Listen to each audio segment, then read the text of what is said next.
নমস্কার। আমরা আজকে জোলাইবাড়ি কৃষি মহকুমার অধীন পূর্ব চরকবাই পঞ্চায়েতে মৃণাল দেবনাথ নামে একজন কৃষক, ওনার জমিতে আলুর ফলন মাপার জন্য পরিদর্শন করার জন্য আমরা জোলাইবাড়ি ব্লকের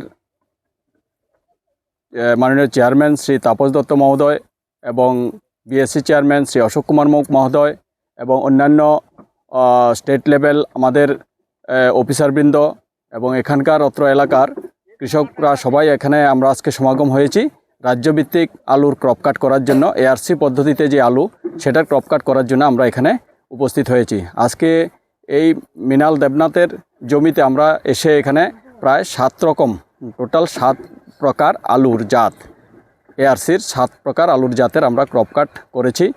আমরা এখানে যেটা চারা দিয়ে যে আলুটা আমরা চাষ করেছি বিশেষত ওইটাই আমরা আজকে ক্রপ কাট করেছি। যে গত সিজনে আমরা চারা দিয়েছিলাম, সেই চারা থেকে যদিও আমরা লেটে চারাগুলো দিয়েছিলাম, সেই চারা থেকে আমরা দেখেছি যে আজকে আমরা প্রায় 47 MT প্রতি হেক্টরে আমরা ফলন পেয়েছি।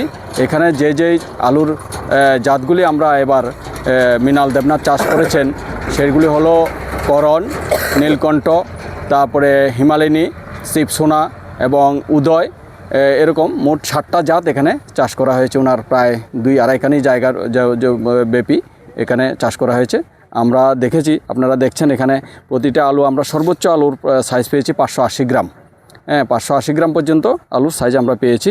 তো এখানের যে কৃষকরা আছেন সবাই এই এআরসি পদ্ধতিতে যে আলুর চাষ আমাদের সরকার যেটা নিয়েছে, যে আমাদের উদ্দেশ্য হচ্ছে আগামী দিনে যাতে বাইরের আলু বীজ আমরা আনতে না হয়, জলন্ধরের আলু বীজ যাতে আনতে না হয়, আমরা যাতে এই আলুর বীজ যেগুলো এআরসির আলু থেকে আমরা উৎপাদন করছি সেই আলু দিয়ে যাতে 100% ত্রিপুরা রাজ্যের আলু চাষ করা হয়, সেটা হচ্ছে দপ্তরের মুখ্য উদ্দেশ্য। আমরা আশা করছি যে পরিমাণ ফলন আমরা লক্ষ্য করছি আগামী দিনে আমাদের বাইরের থেকে আলুর বীজ আনার কোনো প্রয়োজন হবে না। কৃষকরা এতে খুবই উৎসাহ উদ্দীপনা প্রকাশ করছেন, ওনারা অত্যন্ত খুশি যে ফলন পেয়েছেন এটা দেখে।